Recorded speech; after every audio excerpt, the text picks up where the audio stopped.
अपने हाथों को उठाओ। Thank you Jesus. खुदावन आज स्पेशल बाइबल टीचिंग में तेरा पवित्र आत्मा तेरे लोगों से बात करे, तेरा पवित्र आत्मा तेरे लोगों को छुड़ाए, तेरा पवित्र आत्मा जीव और अचंभी रीति के साथ इनसे बात करे। खुदावन इनके हृदयों को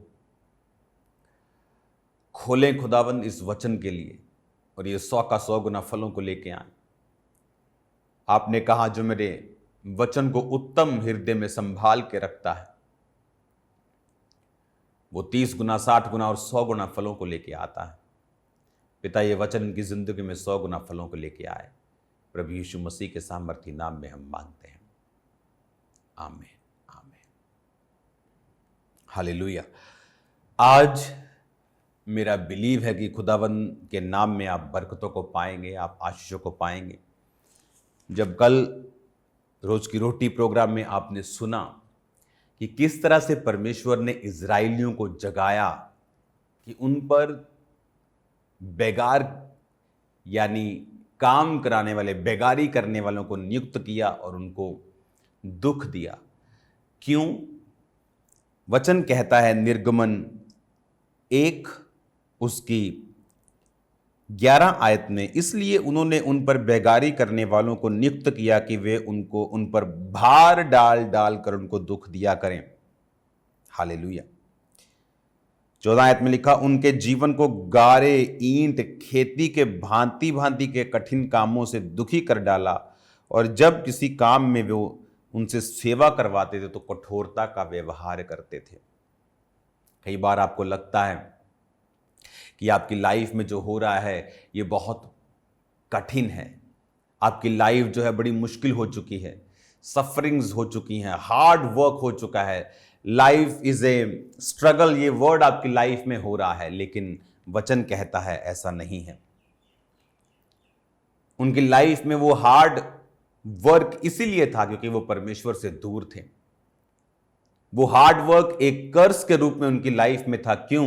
क्योंकि वो भूल चुके थे कि परमेश्वर ने कहा था अब्राहम को कि मैं इनको छुड़ा लूंगा, 400 वर्ष बीतने पर मैं इनको छुड़ा लूंगा।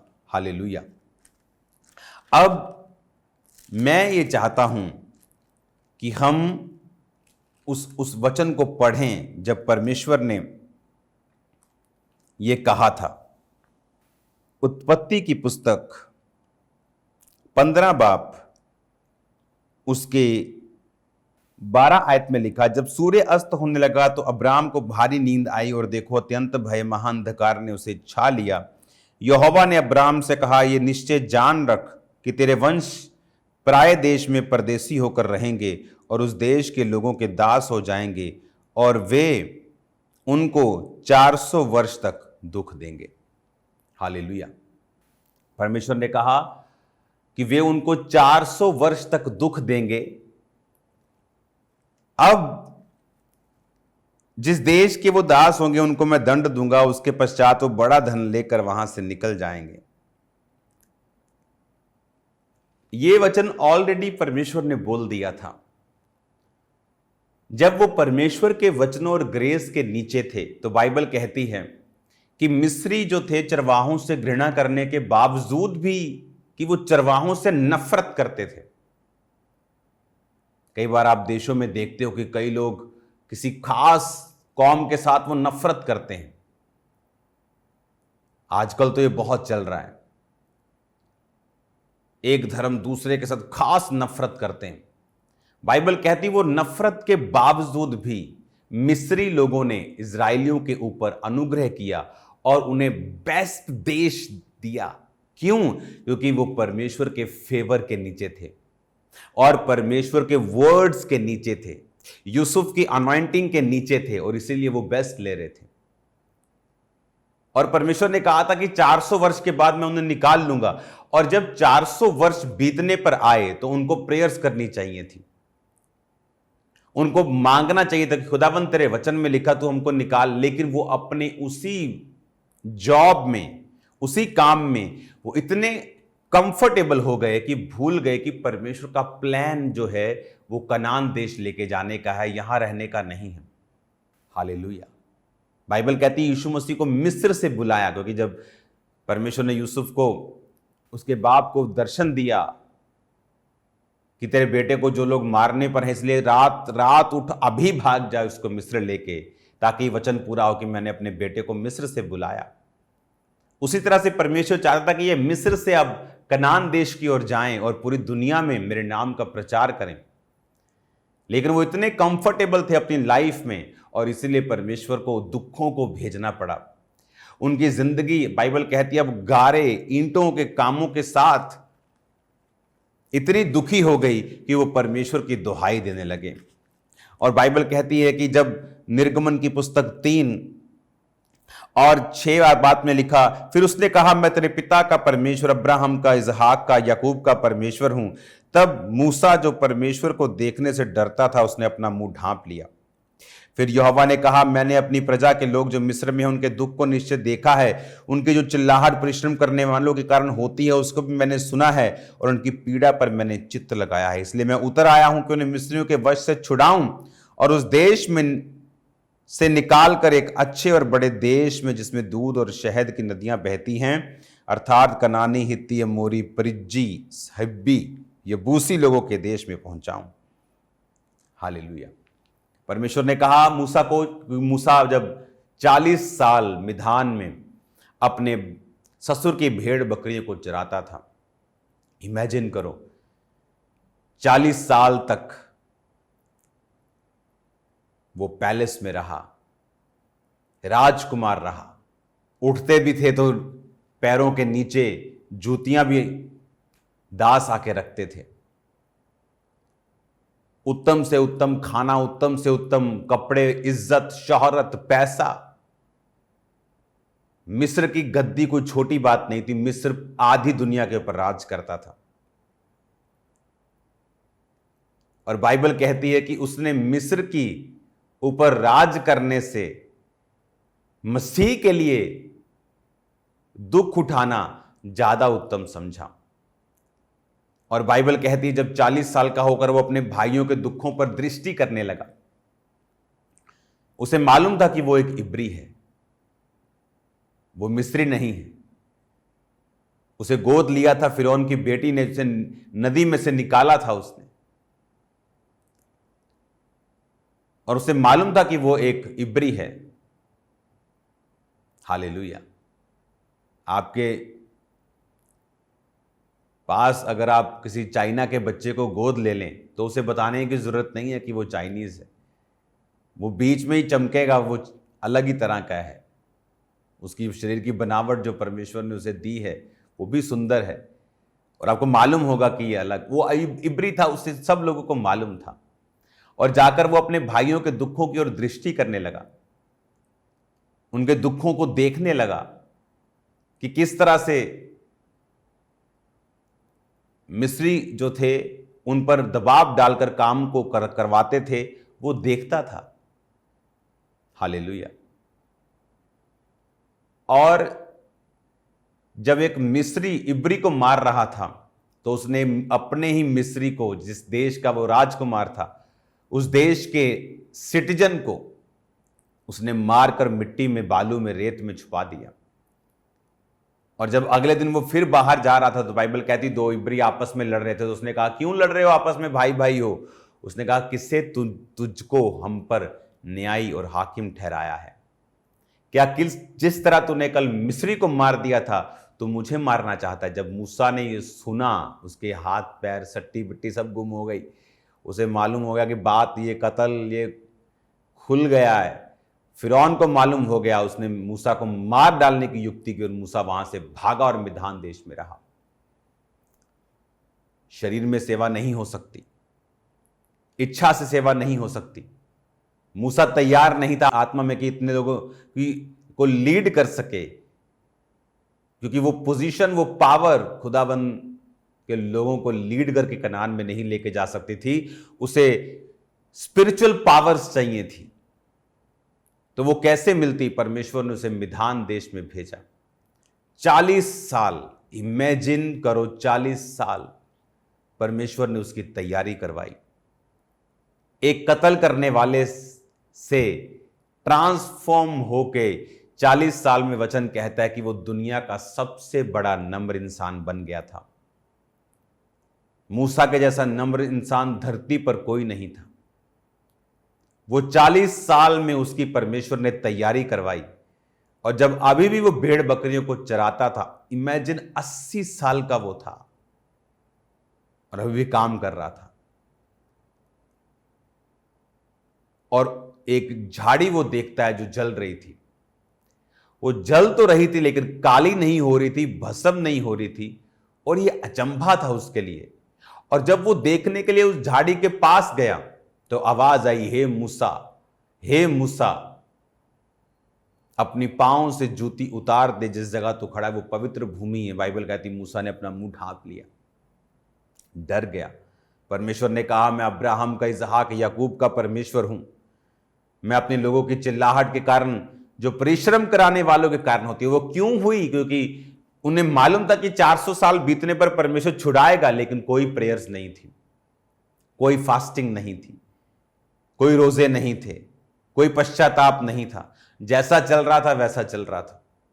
और परमेश्वर उनको, शैतान को अलाउ किया कि वो उनको दुख दें ताकि वो चिल्लाएं। कहते मां भी दूध नहीं देती जब तक बच्चा रोता नहीं, तो वो रो नहीं रहे थे।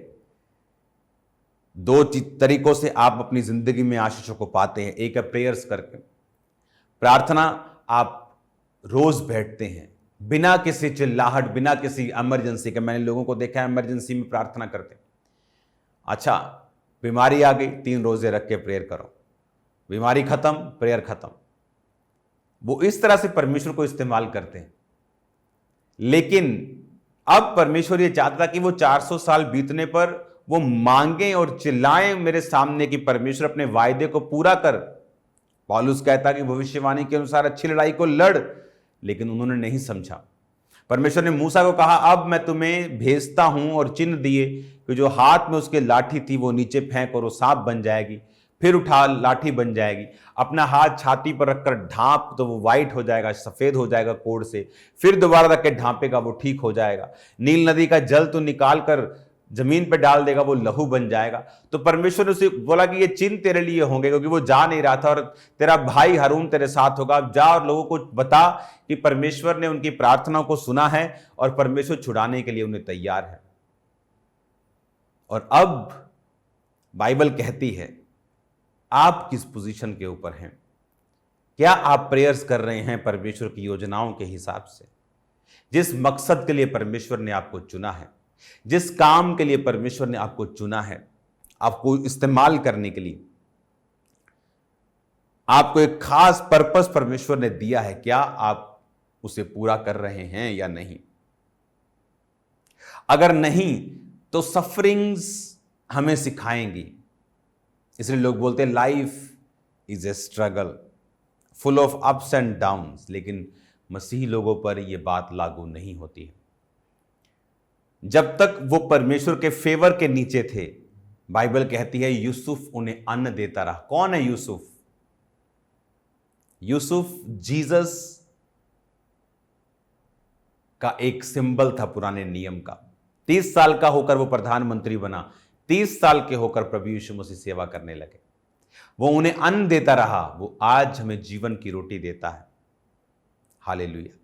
उसने उन्हें गवर्न किया, सिर्फ राजा उसके ऊपर था। जीसस क्राइस्ट ने आज हमें, हमारे ऊपर राज किया है, और सिर्फ परमेश्वर, जीसस ने कहा मुझसे बड़ा है। न्याय करने का काम जीसस ने कहा मुझे दिया है। यूसुफ के पास भी वो अधिकार था, क्योंकि यीशु मसीह ने कहा था कि जिस तरह सब लोग पिता की जिस तरह इज्जत करते हैं मेरी भी करें। हालेलुया।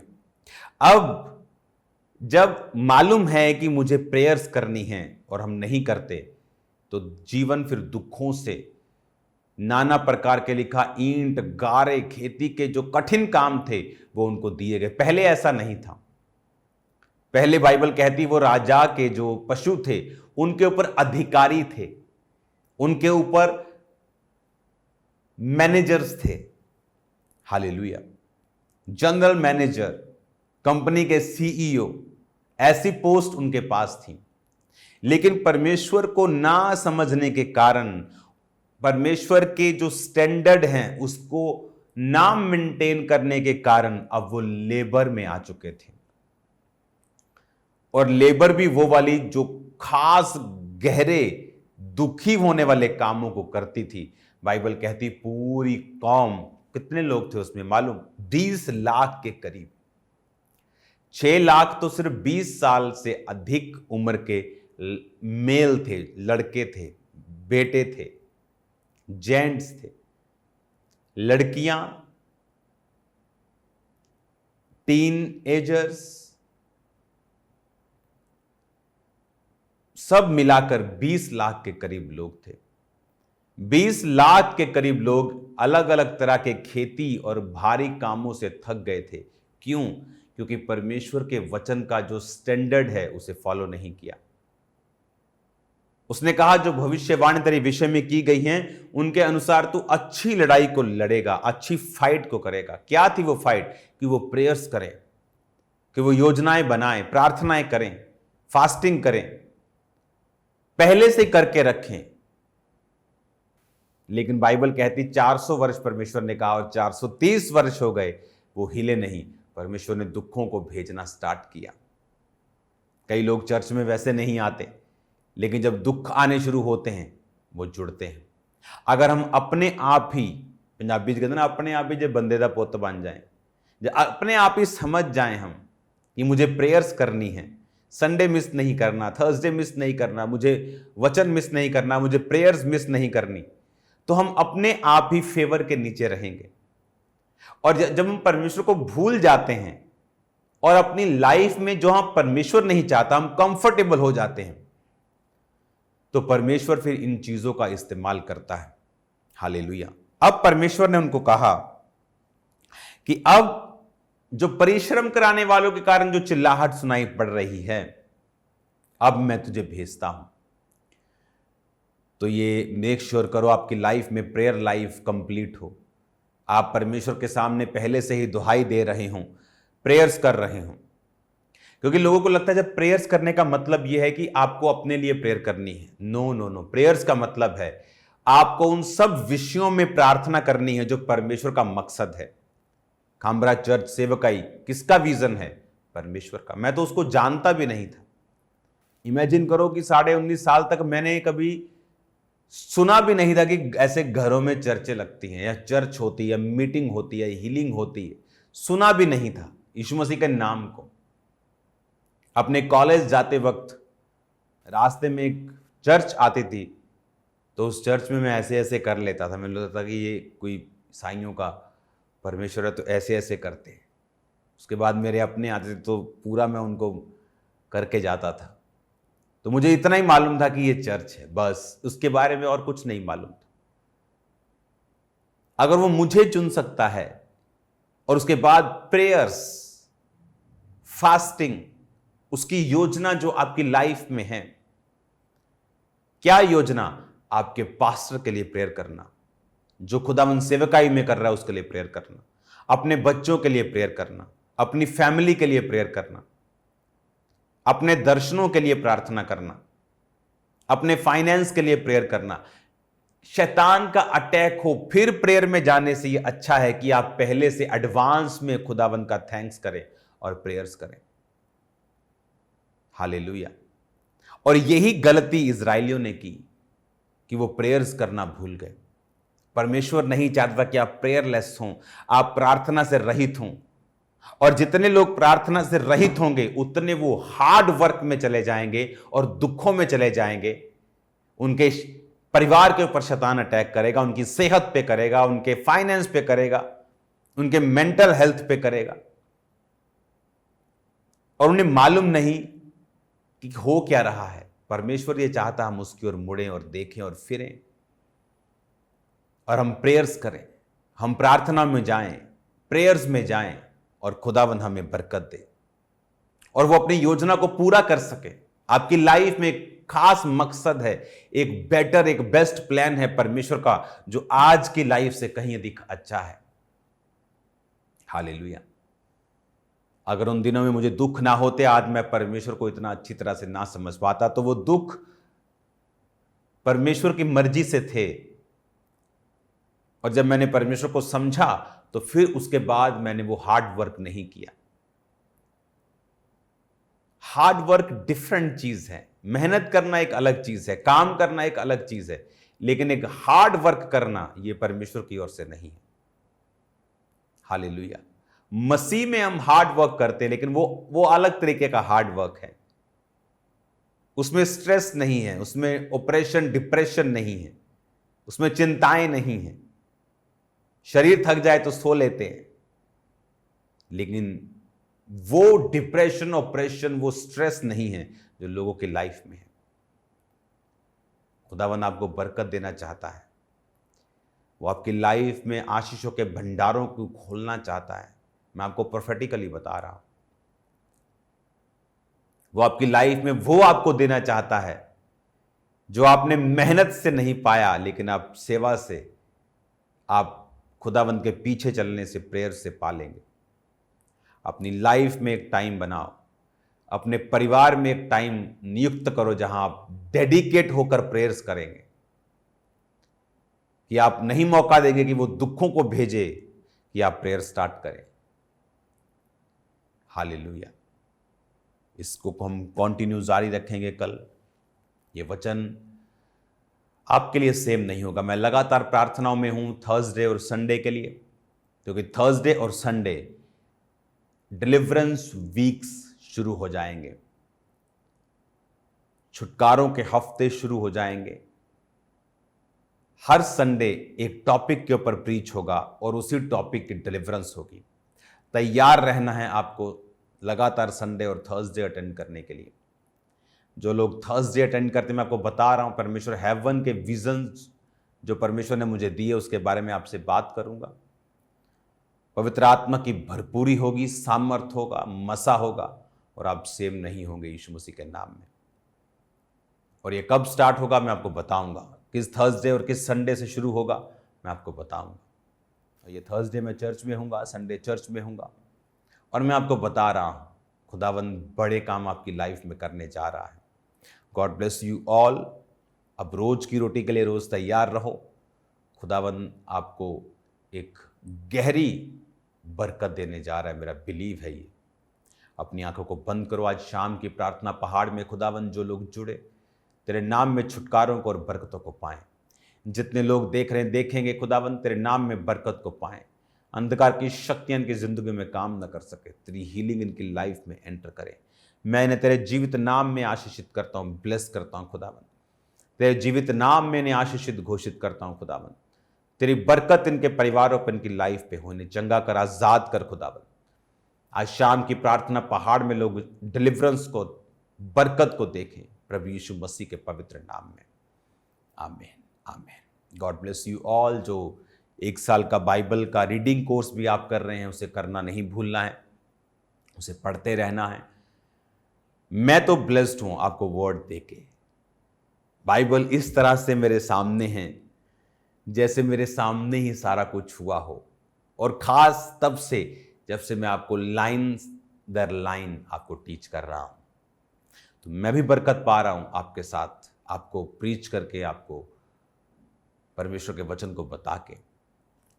प्रेयर्स, इसी टॉपिक पे मैं जारी रखूंगा अपने वर्ड को। तो प्रेयर्स को खींच के रखना है अपनी लाइफ में, अगर आप चाहते हो परमेश्वर की प्लानिंग पूरी हो। God bless you all.